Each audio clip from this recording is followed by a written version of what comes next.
Assalamualaikum warahmatullahi wabarakatuh. Kami dari kelas 4 FPGSD ingin mempresentasikan tentang model pembelajaran membaca dan menulis. Adapun orang-orangnya yaitu ada Nasya Uriani Fugri, Nabila Septianti, dan saya sendiri Rindi Atika.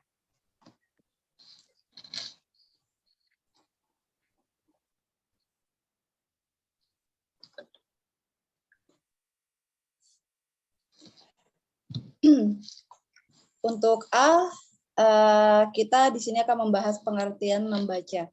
Jadi, membaca itu adalah suatu proses yang dilakukan serta dipergunakan oleh pembaca untuk memperoleh pesan dan informasi yang hendak disampaikan oleh penulis melalui media kata-kata atau bahasa tulis. Dari segi linguistik, membaca adalah suatu proses penyadian kembali dan pembacaan sandi atau disebut e-recording and decoding process. Berlainan dengan berbicara dan menulis yang justru melibatkan penyandian atau encoding, sebuah aspek pembacaan sandi yang disebut decoding, menghubungkan kata-kata tulis di sini disebut written word dengan makna bahasa lisan yang biasa disebut oral language meaning yang mencakup mengubah tulisan atau cetakan menjadi bunyi yang bermakna. Menurut Anderson 1972 209-210.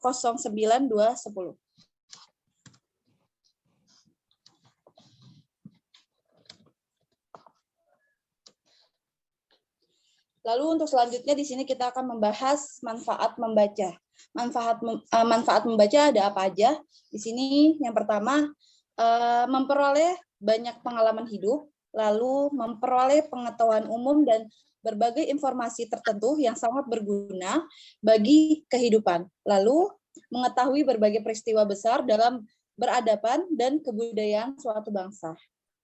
Di sini yang keempat dapat mengikuti perkembangan ilmu pengetahuan dan teknologi mutakhir di dunia.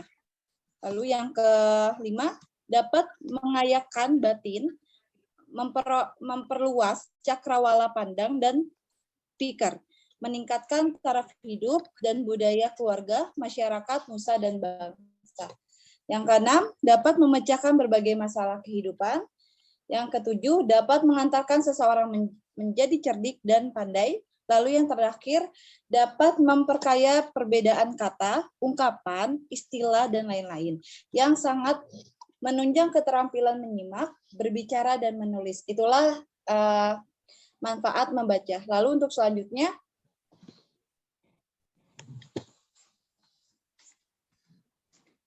tujuan membaca. Di sini tujuan utama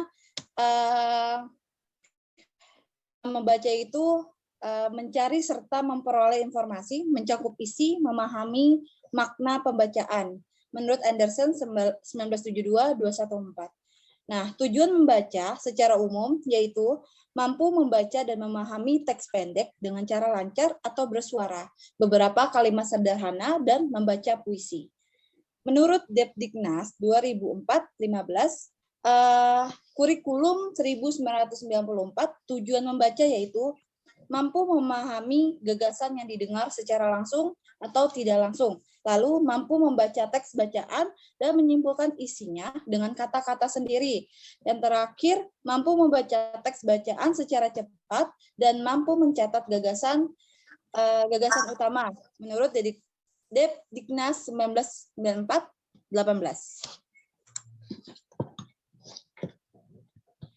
Untuk selanjutnya bisa dibaca oleh Nabila. Iya, untuk selanjutnya di bagian D, di sini ada proses membaca.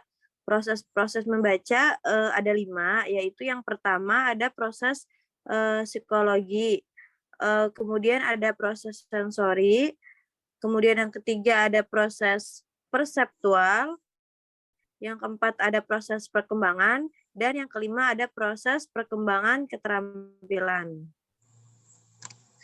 Selanjutnya. Kemudian kita lanjut ke bagian E, yaitu pengertian menulis. Menulis adalah merangkai kata dan kalimat untuk menyampaikan ide, pemikiran, atau perasaan. Nah, di sini menurut Kamus Besar Bahasa Indonesia atau KBBI, menulis adalah yang pertama ada membuat huruf dan melahirkan pikiran atau perasaan.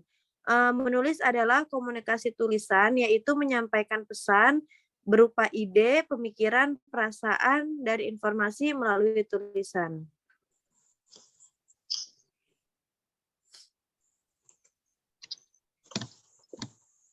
Selanjutnya akan dibacakan oleh Nasya.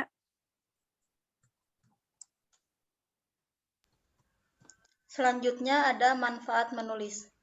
Menurut Horiston dalam karya tulis Darmadi 1996, menulis adalah sarana untuk mengangkat ide dan informasi yang ada di alam bawah sadar.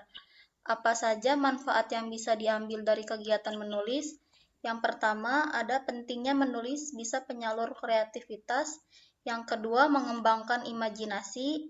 Yang ketiga, pentingnya menulis bisa menambah pengetahuan. Dan yang terakhir, pentingnya menulis bisa menguasai dunia.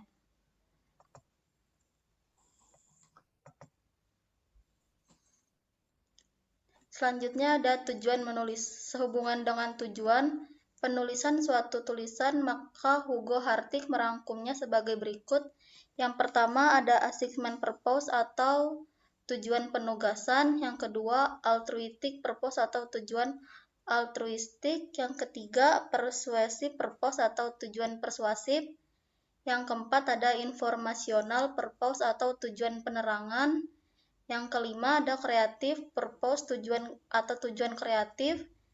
Yang keenam ada self-express purpose atau tujuan pernyataan diri. Yang terakhir ada problem solving purpose atau tujuan pemecahan masalah. Selanjutnya ada proses menulis. Langkah-langkah dalam proses menulis. Yang pertama ada pramenulis. Pramenulis pada tahap ini adalah menentukan tujuan dan mengidentifikasi pembaca. Yang kedua, menulis. Proses menulis selanjutnya adalah menulis itu sendiri. Yang ketiga, ada merevisi atau mengubah. Lihat kembali apa yang telah Anda tulis dan revisilah draft tulisan. Dan selanjutnya ada mengedit. Yang terakhir ada menyajikan atau mempublikasikan tulisan.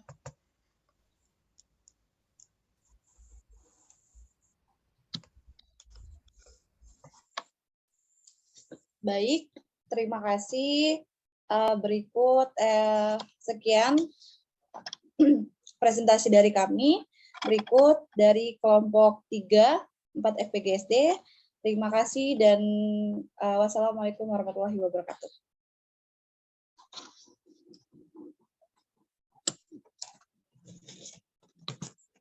Waalaikumsalam warahmatullahi wabarakatuh.